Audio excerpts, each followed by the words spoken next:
നമസ്കാരം. Welcome to Geetha's ഭക്തിഗീതം. One day one ശ്ലോകം. ശ്രീമദ് മഹാഭാഗവത മഹാത്മ്യം 485th day. Today 85th sloka of 6th chapter. For details please see the description box. Geetha's Bhakthigeetham ഒരു ദിവസം ഒരു ശ്ലോകം. ശ്രീമദ് മഹാഭാഗവത മഹാത്മ്യം 485 ദിവസം. ഇന്ന് 6ാമത്തെ അധ്യായത്തിലെ 85ാമത്തെ ശ്ലോകം. ഓം നമോ ഭഗവതേ വാസുദേവായ. ഓം ശ്രീകൃഷ്ണ പരമാത്മനേ നമഃ. ഹരിശ്രീ ഗണപതയേ നമഃ. അവിഘ്നമസ്തു ശ്രീ ഗുരുഭ്യോ നമഃ. ഓം തത്സത്. കൃഷ്ണം നാരായണം വന്ദേ. കൃഷ്ണം വന്ദേ വ്രജപ്രിയം. കൃഷ്ണം ദ്വൈപായനം വന്ദേ.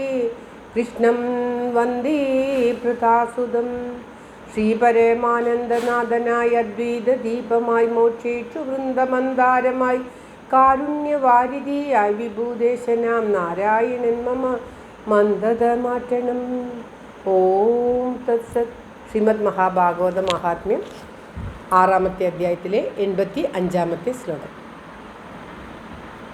ശ്രീമദ് ഭാഗവതം പുരാണതിലകം യദ്വൈഷ്ണവാനാം ധനം യസ്മിൻ പാരമഹംസ്യമേവമലം ജ്ഞാനം പരം ഗീയതേ.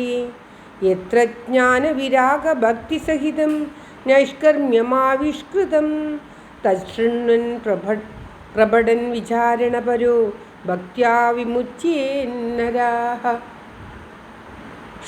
ഓം തത്സത്. ശ്രീമദ് ഭാഗവതം പുരാണതിലകം യദ്വൈഷ്ണവാനാം ധനം യസ്മിൻ പാരമഹംസ്യമേവമലം ജ്ഞാനം പരം ഗീയതേ. യത്ര ജ്ഞാനവിരാഗഭക്തിസഹിതം നൈഷ്കർമ്മ്യമാവിഷ്കൃതം തശൃണ്വൻ പ്രഭടൻ വിചാരണപരോ ഭക്ത്യാ വിമുച്യേന്നരാഃ.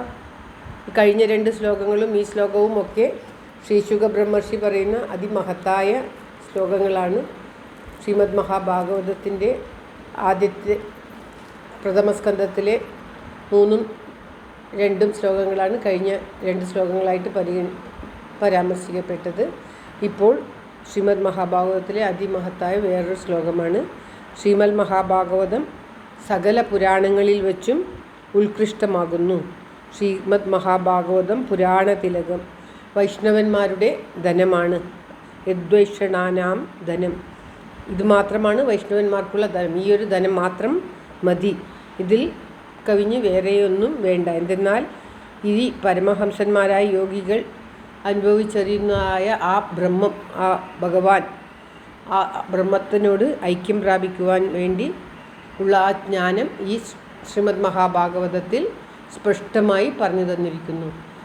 ആ ബ്രഹ്മത്തോട്, ആ പരബ്രഹ്മമാണ് നാം ദൈവം എന്ന് പറയുന്ന പല പേരുകളിലൂടെ നാം പറയുന്നുണ്ടെങ്കിലും ഓരോരുത്തർക്കും പ്രാപിക്കാൻ അവരവൻ്റെ സ്വഭാവത്തിനും രുചിക്കും ഇഷ്ടമായ പല ദൈവങ്ങളുണ്ടെങ്കിലും ആ പരബ്രഹ്മം, എല്ലാറ്റിനും അതീതമായ ആ ശക്തി ഏതൊന്ന് മാത്രമാണ് ഉള്ളത്.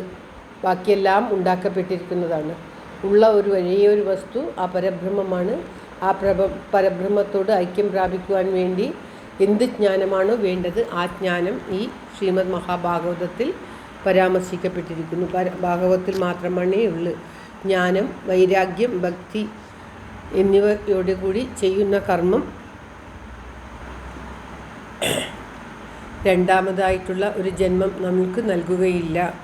സംസ്കാര കർമ്മങ്ങളെ വീണ്ടും കർമ്മവാസനകൾ ഉണ്ടാക്കുകയില്ല, കർമ്മബന്ധങ്ങൾ ഉണ്ടാക്കുകയില്ല എന്നുള്ള കാര്യം ഇതിൽ വളരെ വ്യക്തമായിട്ട് പറഞ്ഞു തന്നിരിക്കുന്നു. അതുകൊണ്ട് തന്നെ ഈ ശ്രീമദ് മഹാഭാഗവതം കേൾക്കുക, പ്രഭടൻ തശൃണ്വൻ, കേൾക്കുക, പ്രഭടൻ പഠിക്കുക, വായിക്കുക, വിചാരണ ചെയ്യുക, വിചാരണ പരോഭക്ത്യ, വിചാരിക്കുക. അതായത് വിചാരിക്കുക എന്ന് പറഞ്ഞാൽ അതിനെപ്പറ്റി പറഞ്ഞു കൊടുക്കുക, പറയുക. ഇവയൊക്കെ കേൾക്കുക, വായിക്കുക, പഠിക്കുക, മറ്റുള്ളവർക്ക് പറഞ്ഞു കൊടുക്കുക, അതിനെ മനനം ചെയ്യുക. ഇതൊക്കെ മനുഷ്യനെ വിമോചിപ്പിക്കും. അതായത് മോക്ഷം നൽകി അനുഗ്രഹിക്കും. വീണ്ടും ഈ ജന്മമരണാദികളില്ലാത്ത ഒരു പരമമായ ഗതിയിലേക്ക് മനുഷ്യനെ ഉയർത്തും. ജീവിച്ചിരിക്കുമ്പോൾ തന്നെ മുക്തി നേടുവാനുള്ള ഭാഗ്യം അവന് ഉണ്ടാകും എന്ന് വളരെ വ്യക്തമായിട്ട് ഈ ശ്ലോകത്തിൽ പറഞ്ഞു തരികയാണ്. ഈ കഴിഞ്ഞ ശ്ലോകങ്ങളെല്ലാം തന്നെ ഒരു മണിക്കൂർ 2 മണിക്കൂർ പറഞ്ഞാലും തീരാത്തത്ര അർത്ഥതലങ്ങളുള്ളതാണ്. 2-3 മിനിറ്റ് കൊണ്ട് പറഞ്ഞു തീർക്കാനുള്ള ശ്ലോകങ്ങളല്ല, എങ്കിലും അതിൻ്റെ ബാഹ്യാർത്ഥം മാത്രം പറയുകയാണ്. ശ്ലോകം ഒരിക്കൽ കൂടി. ശ്രീമദ് ഭാഗവതം പുരാണതിലകം യദ്വൈഷ്ണവാനാം ധനം യസ്മിൻ പാരമഹംസ്യമേവമമലം ജ്ഞാനം പരം ഗീയതേ യത്ര ജ്ഞാനവിരാഗഭക്തിസഹിതം നൈഷ്കർമ്മ്യമാവിഷ്കൃതം തച്ഛൃണ്വൻ പ്രപടൻ വിചാരണപരോ ഭക്ത്യാ വിമുച്യേന്നരാ. സർവത്ര ഗോവിന്ദനാമസങ്കീർത്തനം. ഗോവിന്ദ ഗോവിന്ദ. എല്ലാവർക്കും എല്ലാവിധ ആയുരാരോഗ്യ സൗഖ്യവും നന്മയും പ്രാർത്ഥിച്ചുകൊണ്ട് ഭഗവാന്റെ സമക്ഷം സമർപ്പിക്കുന്നു. Geetha Rajan. Thank you for watching. All the best. Have A very very nice day. God bless you. ദൈവം അനുഗ്രഹിക്കട്ടെ. എല്ലാവർക്കും എല്ലാവിധ ആയുരാരോഗ്യ സൗഖ്യവും നന്മയും ഉണ്ടാകട്ടെ. ഓം തത്സത്.